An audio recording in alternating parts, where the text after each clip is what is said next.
রাতভর ঝরে পড়া কুয়াশায় ধানের ডগায় জমেছে শিশির বিন্দু। অপরদিকে ঘন কুয়াশার মাঝে মিষ্টি হাসি দিয়ে খালের বিলে উকি দিয়েছে শাপলা ফুল। এ যেন শীতের আগমনী বার্তা। হিমালয় কন্যা খ্যাত দেশের সর্বোত্তরের জেলা পঞ্চগড়ে মঙ্গলবার শীত মৌসুমের প্রথম ঘন কুয়াশা দেখা যায়। সকাল ৮টা পর্যন্ত কুয়াশার চাদরে ঢাকা পড়ে থাকতে দেখা গেছে জেলার চারপাশ।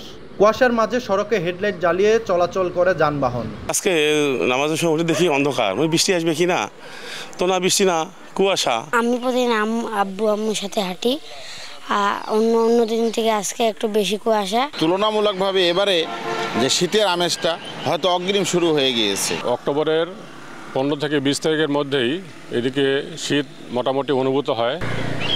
তবে সকালে তাপমাত্রার পারদ কিছুটা কম থাকলেও বেলা বাড়ার সঙ্গে সঙ্গে তাপমাত্রা বাড়তে দেখা যায়। আবহাওয়া অফিস বলছে আকাশে মেঘ থাকার পাশাপাশি দক্ষিণ পশ্চিম বায়ুর বিদায়ে এই ঘন কুয়াশা দেখা দিয়েছে। তবে পুরোপুরি শীত নামতে আরও 2 সপ্তাহের বেশি সময় বাকি রয়েছে। সামনেই শীত আসছে, আমরা আশা করছি যে সঠিকভাবে সমন্বয়ের মাধ্যমে আমরা যারা প্রকৃতভাবে শীতার্ত যারা দরিদ্র জনগোষ্ঠী যারা রয়েছে তাদের মাঝে আমরা এই শীতবস্ত্র পৌঁছে দিতে পারবো। সোমবার পঞ্চগড়ে দিনের সর্বোচ্চ তাপমাত্রা 32.8 ডিগ্রি সেলসিয়াস রেকর্ড করা হলেও মঙ্গলবার সকালে জেলার সর্বনিম্ন তাপমাত্রা 24.3 ডিগ্রি সেলসিয়াস রেকর্ড করা হয়। সোহাগ হায়দার, সময় সংবাদ, পঞ্চগড়।